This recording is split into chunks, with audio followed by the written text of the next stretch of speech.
All of these people in my life acting berserk. I'm feeling all pissed off and hurt. I need to know if I am the jerk. Oh, am I the jerk? Oh.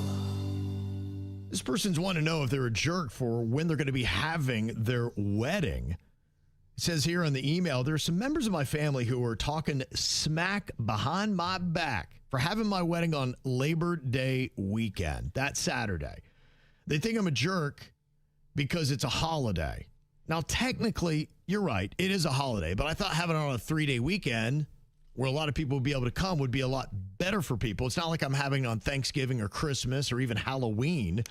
One cousin, apparently I found out, actually just wants to go to the Keys, and another cousin simply wants to go to a college football game, and that's why they're all upset. But I feel like they're the ones kind of being the jerks, and they simply just don't want to come to my wedding no matter when I have it. I was actually going to uninvite them to give them what they want, but Mom's like, no, that's extreme, that's rude. Dramatic. I'm like, well, they don't want to come anyway, so why, just that's fine. Don't come, and you don't have to, and just tell them to release it. And she's like, no, just don't say anything. Just leave it out there. Uninvite people, you moron. So that's so dramatic. Yeah, her mom talked her down. I don't think she's going to, but she's still just like, is that so rude to have a wedding on Labor Day weekend?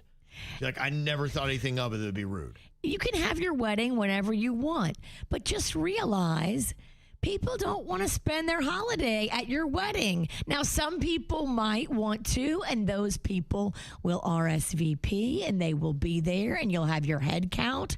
But some people don't want to give up their holiday weekend at a wedding. I'm at a point in my life. So you think she is kind of rude then? No, I don't think she's rude, but I also expect half the people are going to say they don't want to come to your wedding because they don't want to spend their holiday weekend at your wedding. And that's what's just going to happen. Yeah. Yeah, I just, now in my life, if you don't want to be somewhere if I've invited you somewhere and you really do not want to be there, I really don't want you to come. Amen. If you're going to be miserable and you're going to be all pissy and moan, just go do your own thing. The world will still go on. Brides need to realize that their wedding is not important to other people like it is to them. And it's not gonna be. Your wedding is your big day. So do it. Have your close people and your tribe there by your side. But all these fringe family members, a lot of them don't want to be at your wedding because a wedding is a pain in the ass. Some people love weddings. They think it's great. They're going to have a great time. But there's a percentage of people that are going, man, I got to go to a wedding today. Well, 9 out of 10 men hate a wedding. And I think the big question is Labor Day. That's it. So, right. And one person said, look, Labor Day is an uneventful holiday. Let's be real. And I think she felt that way. So the question is for anybody else who ever considers having a wedding on Memorial Day or Labor Day weekend, thinking that, okay, it's a 3-day weekend, it should be easier for people. I think they would like it.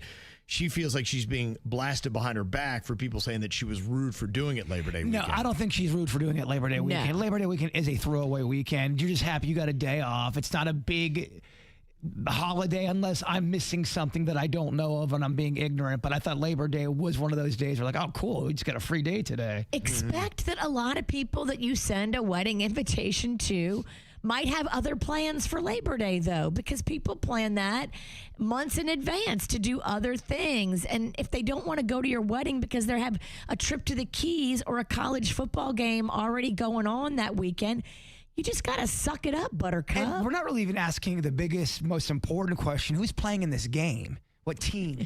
Yeah, it's a hot one. That's probably the first weekend, I think, of college football. So I'm not sure there's really any great games that weekend that anybody would go to, but it's the first weekend, and people get excited about that. Also, too, that guy just want to go to the wedding.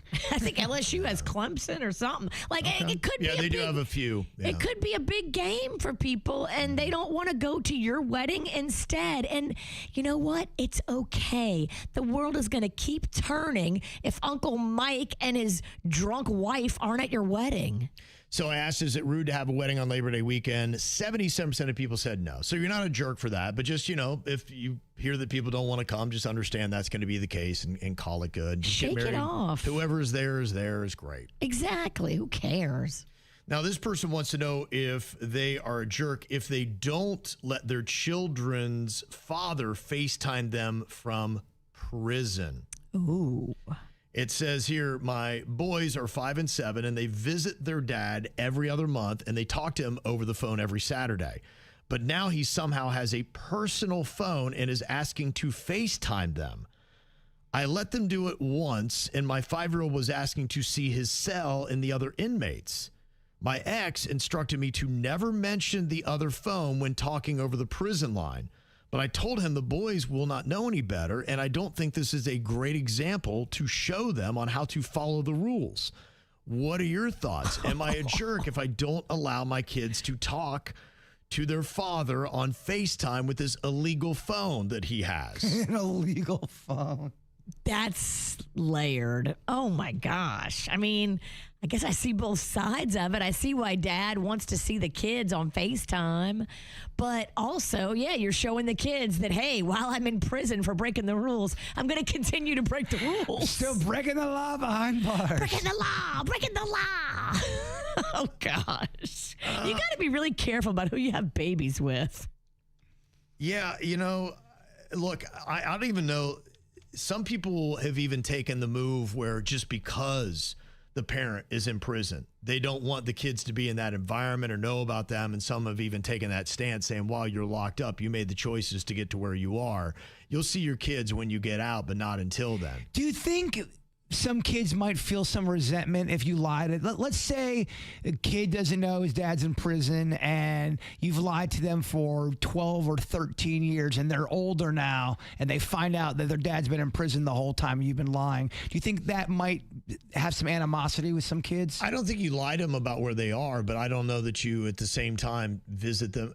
I'm only saying what some people have. And what they were saying is they said, hey, we let the kids know that they're in prison, but we're not taking the kids there to visit and things like that. Because it might be traumatic for the kid to see him with the bars. There are some people that have been in prison saying, I don't want my kids to see me in this environment. So, you know, I would rather not. I can talk to them on the phone and keep it good. As long as you tell the kid, like, daddy can't be with you. Like, daddy's in prison or daddy's in the military and he's overseas. Like, you don't want the kid thinking that daddy's making a choice not to see you. I just know how I was as a little kid, even at like 5 or 6.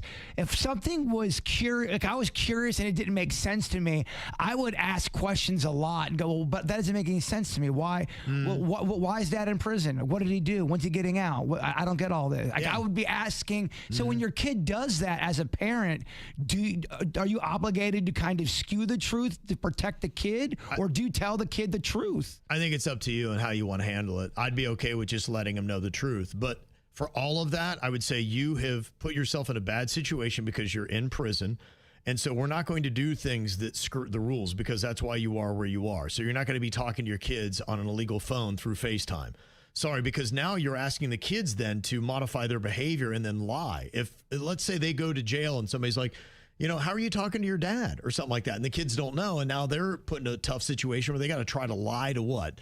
Maybe an officer? That's a lot. That's very complicated and heavy and twisted and wrong. Yeah. So I'm okay with you talking to a parent in prison, but when they're on a legal phone and they're wanting to FaceTime and they now want the kids to lie and make sure that they don't mess up this illegal phone that they have, that's too much. It is too much. You can't ask these kids. They're 5 and 7. Yeah. That's too young. I wonder how much trouble you get into, too.